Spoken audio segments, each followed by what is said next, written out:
NMAX version 2 mga kabrumbrum, overall cleaning. So ito, nakabaklas na. So check natin kung malinis pa ba. Ayan mga kabrumbrum, legit na napakarumi talaga mga kabrumbrum. Ayan oh. Daming mga lupa. Ayan. Mga dumikit na oh. Ayan mga kabrumbrum oh. Dito oh, tingnan nyo. Di ba? Yan. So ito, mga kabrumbrum, kadalasan ito issue sa mga scooter. Kinakalawang na to kapag ganyang nakapitan ng mga lupa na hindi nalinisan mga kabrumbrum. Kaya i-maintain natin na malinisan lagi yan. Okay? Tingnan nyo mga kabrumbrum oh. Yan ang dumi oh. So kami pag nag-overall deep cleaning, talagang dapat hubad lahat para makita yung mga na pwedeng malinisan. Ayan oh, kapal mga kabrumbrum oh. Para maagapan yung malalang pagkasira ng mga pyesa. So dapat ayan, na-maintain natin na malinisan. Kapag siguro ano yan mga kabrumbrum, 4 to 5 years na nagagamit nyo na yung motor, so hindi nyo nababaklas yung loob, mas maganda pa overall deep cleaning nyo. Or depende pa rin yun sa owner, kung madalas bumibiyahe araw-araw, lalo na ang mga biyahe niya ay nasa maalikabok na lugar. Yan. So mas maanong kapitan ng dumi pag ganun. Okay. So ito meron pa siyang concern. Ayan, yung kanyang electrical setup, tingnan nyo oh. Talagang madumi rin, makalat. So may pancit wire siya. So tatanggalin na natin yan and then maglalatag tayo ng panibagong electrical work setup. Yung ating stop horn switching to via loud horn, and then mini driving light mga kabrumbrum. Okay, so eto meron na rin tong voltmeter eh. Tingnan nyo oh, may pansit wire siya oh. Okay. So tanggalin natin yan mga kabrumbrum, yung ganyan, before and after natin. Okay, and then eto yung mga pyesa, kung makikita nyo oh, pwede na tayo magtanim ng munggo nito, tapos tutubo yan, magiging toge oh. Tingnan nyo, kapal oh, kapal ng ano, ng mga lupa. So ayan. So hopefully mabalik natin sa back to brand new project yan. Okay. And then yung kanyang tambucho, makita nyo tambucho nya, kinakalawang. So tanggalin natin yung kalawang niyan mga kabrumbrum, pinturahan natin. Okay, update ko kayo mamaya kapag ongoing na nililinisan na mga kabrumbrum. Siya nga pala, ito papahabol sa scooter type, yung overall deep cleaning natin. Ang kasama sa package nga nito, yung airbox, lilinisan, saka yung CVT. Yan, yung pinaka CVT, kasama sa linis yan. And then brake shoe sa likod, or yan, yung caliper, kapag may mga naka-ABS, yan, yung mga brake caliper, kasama yan, lilinisan yan para maganda yung braking system. And then syempre, yung ating mga wire adapter, yan, i-refresh din natin yan, isprayan natin ng mga contact cleaner, yung mga yan. Okay? So update ko kayo mamaya mga kabrumbrum. Yan na mga kabrumbrum oh. Talaga pinapaliguan na namin mga kabrumbrum. Grabe ang kapal ng ano, ng mga lupa na natanggal mga kabrumbrum oh. Grabe ang putik. Diba?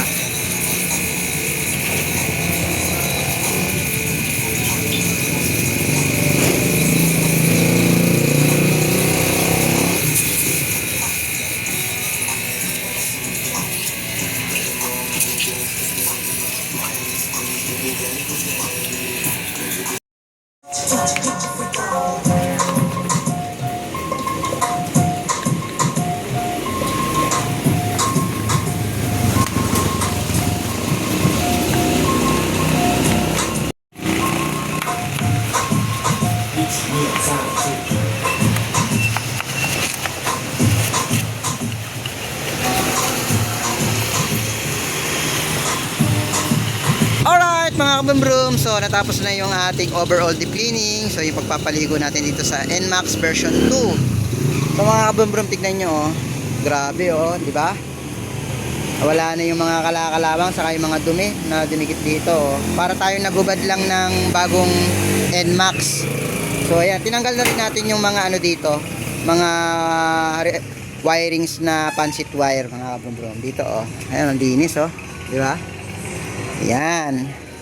And then may mga spot-spot din dito na mga natanggal ng pintura, na spray paint na natin. Saka yung mga kalawang dito, wala na oh. Wala na kayo makikita ng kalawang diyan mga kabrum-brum. Tanggal na natin. Yan dito, may grabe mga kalawang diyan. Saka dito, ayan oh. Oh. So, pininturahan na natin. After nating linisan, pininturahan natin. Okay, kanina dito sa engine bay, napakarumi mga kabrum-brum. Tingnan nyo naman oh.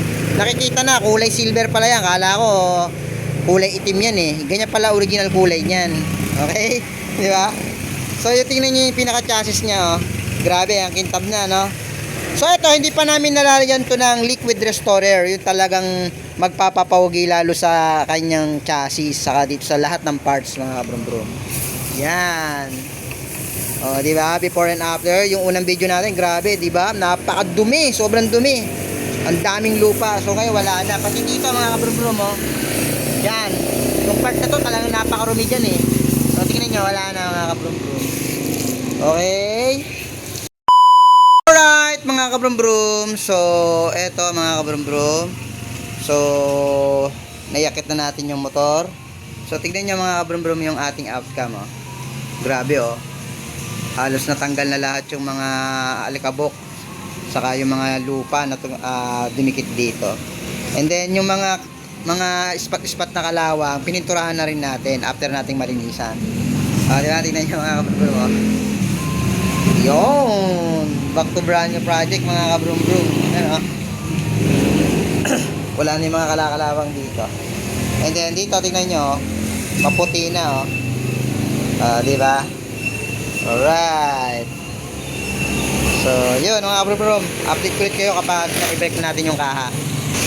Alright mga kabrum-brum, so eto natapos na rin yung ating rewirings and then nagpalit na tayo ng bagong wire harness. So yung kinabit natin dito is stock horn, switching to loud horn, and then voltmeter with USB charger, and then syempre yung ating backup liwanag, yung ating mini driving light. Kung mapapansin nyo kanina, ganito itsura nyan.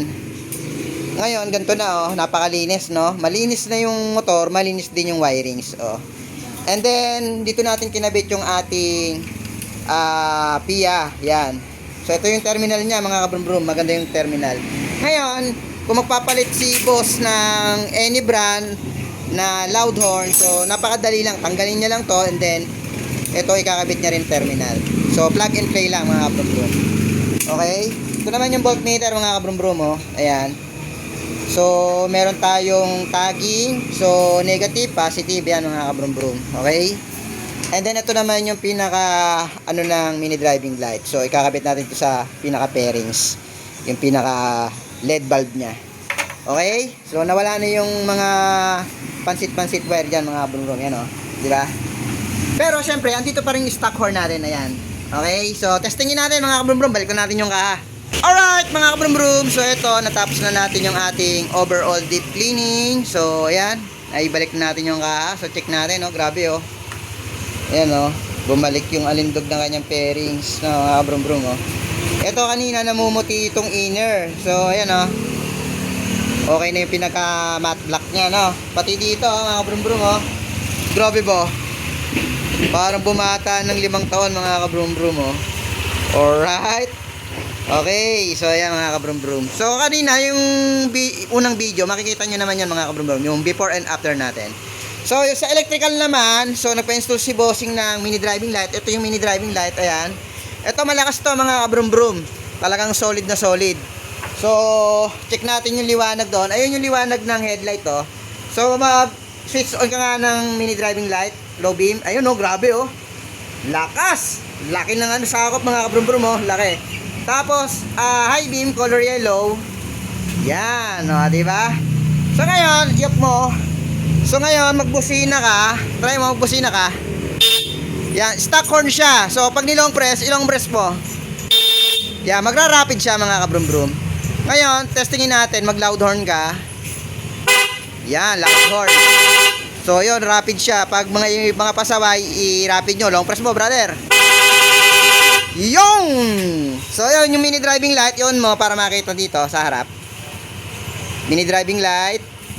Yun, no, yun. So, color white and then yung high beam. yellow. Okay? So, yun mga kabrum-brum. Yung ating mga gawaan sa ating overall deep cleaning, yung mga interesado, mga kabrum-brum, direct message lang kayo sa messenger ko. Ayun yung yung owner, Bossing, kaway-kaway nga dyan. Yan yung makisig na owner ng NMAX version 2, mga kabrum-brum. So, back to brand new project, mga kabrum-brum. So, maraming salamat sa mga solido kong katropa Bix. So, ingat!